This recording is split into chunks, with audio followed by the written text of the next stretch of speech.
Vou dar a palavra, então, ao doutor Fábio Medina Osório para começar o terceiro painel. Boa tarde a todos. Mais uma vez uma honra estar aqui. Quero cumprimentar todos os integrantes da mesa, na pessoa da desembargadora Inês da Trindade. Vamos tratar da improbidade administrativa e como norma sancionadora em branco, improbidade ambiental e improbidade urbanística. De que maneira essa categoria aberta da improbidade administrativa pode se traduzir como uma norma sancionadora em branco. Para tanto, eu inicio abordando o regime jurídico da improbidade administrativa como direito administrativo sancionador. Na sequência, eu trato da natureza de norma sancionadora em branco no Código Geral de Conduta e depois eu abordo, na terceira parte, a estrutura analítica do ato de improbidade administrativa. É fundamental, e muitas vezes se esquece, e eu sempre insisto nesse ponto, abordar a natureza jurídica que preside um determinado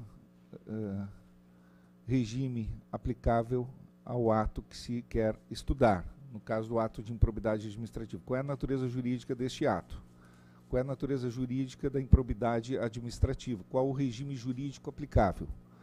Então, nós sempre apontamos, pelo menos desde 1999, consolidamos esse pensamento que hoje se sedimentou na jurisprudência do Superior Tribunal de Justiça, sob o influxo da nossa doutrina, e também já se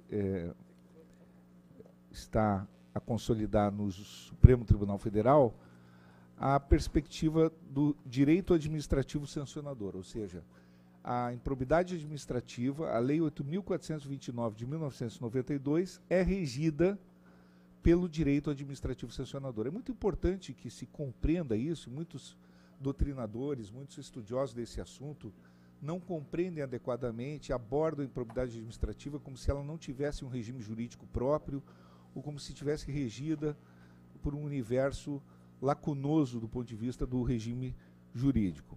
Inicialmente houve uma discussão, como todos sabemos, qual era o regime jurídico aplicável aos atos de improbidade administrativa, se era o direito penal, se era o direito civil, se era a instância civil, se era a instância penal, como se houvesse uma confusão entre a instância processual julgadora competente para apreciar os atos de improbidade, no caso o juiz civil, o juiz da Fazenda Pública ou o juiz criminal, se isso pudesse ensejar uma confusão entre o regime jurídico material aplicável à espécie.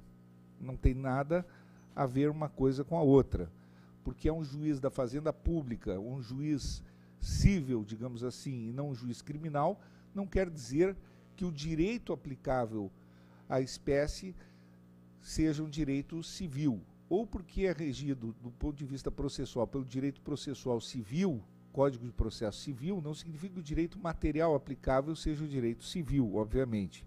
Então, há uma diferença entre o direito processual aplicável e o direito material aplicável.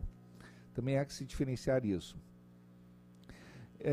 Inicialmente, também houve uma ideia de que a improbidade caracterizaria como crime de responsabilidade dos agentes públicos. Isso aí ficou afastado pela jurisprudência do Superior Tribunal de Justiça, dos tribunais ordinários e o próprio Supremo Tribunal Federal. Então, hoje, o conceito predominante no Superior Tribunal de Justiça, e utiliza essa terminologia, é a de que aplica-se à improbidade o direito administrativo sancionador. Ideia é essa que nós trouxemos à baila já em 1999 com o conceito de sanções administrativas. Qual é o conceito de sanção administrativa que nós trouxemos? É um conceito que trata o direito administrativo de uma perspectiva formal e substancial.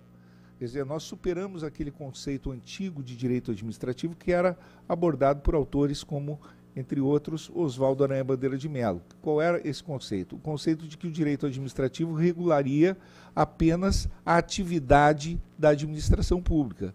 É um direito adjetivo, direito processual da administração pública, o direito que tutelaria e, portanto, a atividade da administração pública, e, nesse sentido, a sanção administrativa exigiria, no polo ativo, a administração pública. Então, a sanção aplicada pelo Poder Judiciário não poderia ser uma sanção administrativa, seria uma sanção judicial. E havia aí uma confusão muito grave entre o que é direito judiciário e direito administrativo. Confusão antiga, confusão superada pela boa doutrina, no sentido de que o direito judiciário era, nas antigas cátedras, o direito processual que ficou, digamos assim, ultrapassado pelo chamado direito judiciário, ficou ultrapassado pelo direito processual civil, direito processual penal e direito processual administrativo. Então, nessa direção, nesse contexto, não há que se confundir. A sanção aplicada pelo judiciário pode ser regida também pelo direito administrativo. E o direito administrativo pode ter um conteúdo formal e também um conteúdo material, na medida em que ele pode disciplinar bens jurídicos diretamente regulados na própria Constituição Federal. E foi isso que nós mostramos na teoria da improbidade administrativa e no próprio direito administrativo sancionador, especialmente o chamado direito da função pública. Ou seja, na teoria da improbidade administrativa, o chamado direito da função pública disciplina a teoria dos deveres públicos. Os deveres públicos são tutelados primariamente pelo direito administrativo e não por qualquer outro ramo do direito. E esse direito administrativo é um direito administrativo substantivo, não um direito administrativo adjetivo. E é um direito que deflui da própria Constituição Federal. Ele está disciplinado, direito administrativo constitucionalizado. E esse é o direito administrativo que está plasmado na Lei 8.429 de 1992. E também em outros diplomas legais, como na Lei 12.846 de 2013, que é a Lei Anticorrupção Empresarial, que disciplina a responsabilidade das pessoas jurídicas por práticas corruptas ou corruptoras. Vejam, então, neste contexto, também o Supremo Tribunal Federal está reconhecendo atualmente, em âmbito de repercussão geral, a natureza jurídica de direito administrativo sancionador para a improbidade administrativa, para a Lei 8.429 de 92. Isso tem uma série de consequências importantes. Em agravo em recurso extraordinário 1175, na repercussão geral 1043, o Supremo Tribunal Federal discute os efeitos do direito penal no direito administrativo sancionador, inclusive a aplicabilidade do Instituto da Colaboração Premiada ao âmbito da improbidade administrativa. Porque um dos efeitos, uma das consequências principais da natureza de direito administrativo sancionador para o campo da improbidade administrativa é a aplicabilidade dos princípios penais por simetria ao terreno do direito administrativo sancionador. O direito administrativo sancionador, como eu digo, desde 1999, é um ramo do direito que fica entre o direito penal e o direito administrativo, que tem uma evolução na Europa desde o final do século XIX. E se consolidou no Tribunal Europeu de Direitos Humanos, nas cortes constitucionais dos países europeus, mas principalmente no Tribunal Europeu de Direitos Humanos na década de 90, e que veio ao Brasil por força do direito comparado e que nós trouxemos, digamos assim, com uma doutrina que, digamos, teve um influxo muito forte na nossa jurisprudência. Um estudo técnico 01 de 2017 da 5ª Câmara de Coordenação e Revisão do MPF também reconhece, aliás, reportando-se a nossa doutrina, reconhece a natureza jurídica de direito administrativo sancionador para a improbidade administrativa e improbidade empresarial. Então, dito isto, eu quero chamar a atenção dos senhores, isso no plano acadêmico é muito importante quando se senta num banco universitário ou numa pós-graduação ou em qualquer estudo de qualquer disciplina jurídica, de qualquer instituto, nós sempre começamos pelo âmago da questão, que é a natureza jurídica desse instituto, para saber qual é o regime jurídico aplicável. Então, se nós não soubermos que para um ato de improbidade é aplicável o direito administrativo sancionador, a partir daí, esse desconhecimento gera uma série de equívocos. Não se sabe sobre o que se está a falar. Não se sabe o objeto de estudo correto que se está a tratar. Então, dito isso, nós sabemos o chão que estamos pisando. O segundo tópico da minha exposição é que nós também devemos reconhecer que no âmbito da improbidade administrativa nós estamos tratando de normas sancionadoras em branco. Uma vez reconhecida essa premissa, nós podemos entender por que é possível falar em improbidade ambiental, improbidade urbanística ou improbidade na LRF e outras espécies de improbidades.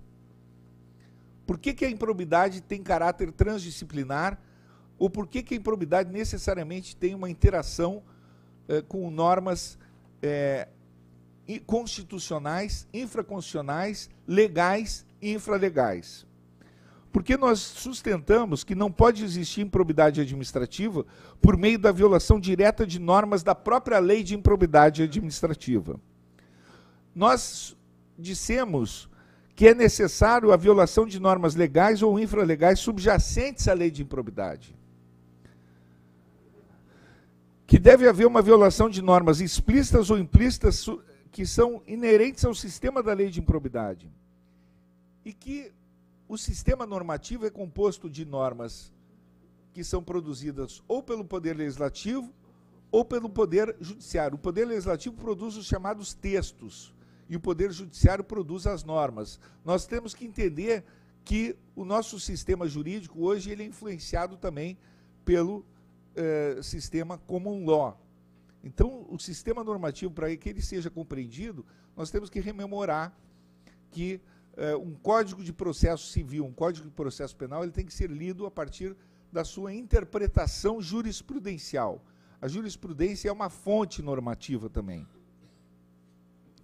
Então, por exemplo, uma inicial acusatória envolvendo improbidade administrativa, ela tem que ser estruturada a partir da descrição de condutas proibidas que violem normas e não simplesmente a lei pura e simples da improbidade administrativa. A jurisprudência é uma fonte normativa. Então, o direito ambiental e o direito urbanístico constituem ramos jurídicos que impõem deveres públicos a agentes públicos e econômicos, deveres que se acoplam ao dever de probidade administrativa. E o dever de probidade ele é composto e construído por múltiplas normas jurídicas que são subjacentes à Lei 8.429 de 1992, e que são normas estas constitucionais, infraconstitucionais, legais e infralegais. Agora, outro ponto que merece ser clarificado diz respeito à natureza das ilegalidades que podem ser cometidas pelo agente público ou agente privado que se pretende enquadrar na lei de improbidade administrativa. As ilegalidades, como eu digo também, desde 1997, na primeira obra que lancei sobre improbidade administrativa, elas têm graus de gravidade distintos, de acordo com os valores que lhes são imanentes. Então, é necessário ter uma classificação, uma valoração das ilegalidades. Então, o grau das ilegalidades, o grau de gravidade das ilegalidades repercute na configuração das responsabilidades dos infratores e na teoria das nulidades dos atos administrativos. Assim como a teoria das nulidades dos atos administrativos remete a uma valoração das ilegalidades, como todos sabem, a teoria das nulidades dos atos administrativos disse isso em 1997, repercute na valoração das ilegalidades, também a responsabilidade dos infratores envolve a valoração das ilegalidades. Há ilegalidades mais graves, há ilegalidades menos graves. Isso envolve também uma margem juridicamente tolerável de ilegalidade para o agente público ou agente privado no tocante à classificação dessas ilegalidades. Há uma margem de erro juridicamente tolerável no que diz respeito à ilegalidade para o agente público ou agente privado. Não fosse assim, toda e qualquer ilegalidade seria classificável como improbidade. Nós já sustentamos desde longa data que basta notar que um mandado de segurança julgado procedente contra uma autoridade classificada como coatora e abusiva, que cometeu um abuso de poder ou mesmo um desvio de finalidade, não acarreta por si só o enquadramento daquela autoridade coatora que praticou um desvio de finalidade como ímproba. Então, nem todo desvio de finalidade é classificável como improbidade. Nem todo desvio de poder é classificável como improbidade. Nem toda ilegalidade traduz uma improbidade. Vejam, o STJ agasalhou essa tese, mas é uma tese que nós sustentamos desde 1997. É preciso que se diga, porque muitos aqui apresentam, às vezes, as teses como se fossem originais, como se fosse uma tese nova, quando, na verdade, nós sustentamos isso desde 1997. Eu acho muito curioso isso. A improbidade a conformação de um ilícito, essa é outra premissa importante, ela obedece a limitações constitucionais ao poder legislativo. O poder legislativo ele está limitado constitucionalmente para a conformação dos ilícitos em face da teoria dos direitos fundamentais. Isso também é importante que se diga. Então, a improbidade, aqui outro ponto que nós estamos tratando, quando tratamos da norma sancionadora em branco no Código Geral de Conduta, porque a Lei 8.429 de 92 é um Código Geral de Conduta para todos, como nós sempre dissemos. Vejam, a improbidade decorre de uma conduta dolosa ou gravemente culposa. Então, uma conduta, uma culpa ordinária não caracteriza a improbidade. Inclusive, a Lindbe diz que somente o erro grosseiro pode acarretar responsabilidade. E nós tentamos também que somente o erro grosseiro acarreta a responsabilização por improbidade. A culpa grave ou o erro grosseiro podem caracterizar a chamada improbidade culposa. No novo projeto de lei de improbidade administrativa que tramita no Congresso Nacional, se busca a eliminação da improbidade culposa. Nós entendemos que é um equívoco isso. Há mais de 14 mil obras, por exemplo, paralisadas hoje no Brasil, por grave ineficiência de gestores públicos, muitas delas, nem todas, obviamente, mas muitas, com certeza. Então, a grave ineficiência, como dizia o professor Sabino Cassese, da Universidade La Sapienza, em Roma, é o berço da corrupção e é um problema nefasto no setor público, que deve ser combatido como uma séria patologia. Não há dúvida de que a grave ineficiência é um mal a ser combatido. E sem qualquer titubeio, nós podemos dizer que caracteriza uma modalidade de improbidade. Qual é a estrutura analítica do ato ímprobo? Qual é essa estrutura analítica, então, para encaminhar o fechamento desta breve exposição? Ela perfaz ações ou omissões de agentes públicos no desempenho de suas atribuições ou em razão delas. Precisa ter um agente público no meio, digamos, da estrutura do ato ímprobo, podendo conectar-se com agentes particulares, mas apenas o agente particular, sem a presença de um agente público, não pode haver a improbidade propriamente dita. Precisa haver a presença de algum agente público, e ele vai atuar no desempenho de suas atribuições ou em razão delas. Precisa aparecer o desvalor do resultado e da ação. Esse desvalor é que caracteriza a chamada ilicitude da conduta. Então, todas as excludentes de ilicitude se aplicam também ao ato ímprobo. As chamadas excludentes da ilicitude, que são trabalhadas no direito penal e mais digamos, apropriadamente também para o direito administrativo sancionador de modo mais abrangente, são também invocáveis aqui no âmbito da improbidade administrativa. A tipicidade proibitiva, o injusto culpável, dolo ou culpa, o elemento subjetivo, inclusive destacando aqui uma diferença relevante da improbidade administrativa para a improbidade empresarial, no tocante à responsabilização das pessoas jurídicas. Na improbidade administrativa, a responsabilidade das pessoas jurídicas é subjetiva. Na responsabilidade prevista na Lei 12.846 de 2013, a responsabilidade das pessoas jurídicas é objetiva. As duas formas de responsabilização podem fluir paralela e simultaneamente. A chamada imputabilidade geral do sujeito é um pressuposto da responsabilidade por ato ímprobo.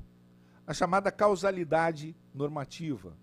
Se não há relação causal entre a conduta e o resultado, há que se excluir a imputabilidade, a perspectiva de imputação do resultado ao ato lesivo. Quais espécies de atos podem ser conectados ao ímprobo? Atos decisórios, atos opinativos e até mesmo atos de terceiros em concurso de pessoas. Qual é o objeto de proteção do tipo sancionador? O objeto de proteção, nós veremos, sempre será o conjunto de direitos fundamentais conectados à boa governança pública e também as normas da cultura político-administrativa vigente. Aquelas normas que são acobertadas ou agasalhadas pela cultura político-administrativa vigente, de algum modo caracterizarão uma excludente chamada atipicidade material. E aquelas normas que não caracterizarem uma proteção efetiva a direitos fundamentais relacionados à boa governança pública não poderão configurar proteção à efetiva probidade administrativa.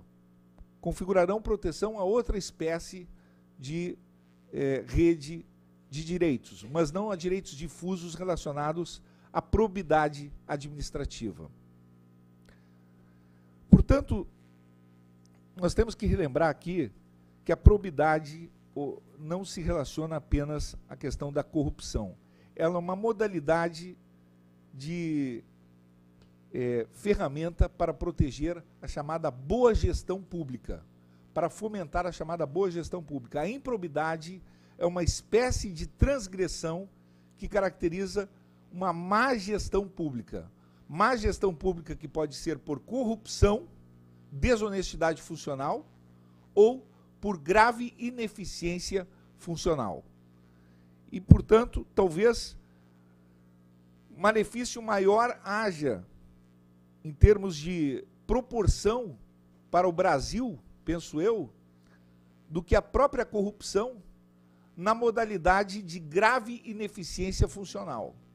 Os chamados erros grosseiros que acontecem em profusão no setor público hoje, em termos de obras paralisadas, há um estudo no TCU que mostra o que se traduz em termos de prejuízos econômicos ao Brasil e em tantas outras modalidades de incompetência administrativa, de desleixo, de inaptidão notória para o exercício de determinadas funções públicas, talvez pela falta de mensuração desta forma de improbidade administrativa, talvez haja aí uma causalidade maior de prejuízos ao setor público que não tem sido mensurado. E, sem dúvida alguma, com essas reflexões, eu aponto já qual seria o caminho para a improbidade ambiental, que é um tema que nós começamos a abordar em 2002, porque essa ferramenta é que abre para a tipificação das condutas transgressoras em outros campos, tais como a improbidade ambiental, a improbidade urbanística, a improbidade no âmbito da irresponsabilidade fiscal e em vários outros terrenos, por causa da natureza aberta de norma sancionadora em branco. Com essas brevíssimas reflexões, eu agradeço mais uma vez a oportunidade de poder compartilhar alguns comentários, algumas ideias com esse público tão seleto. Muito obrigado.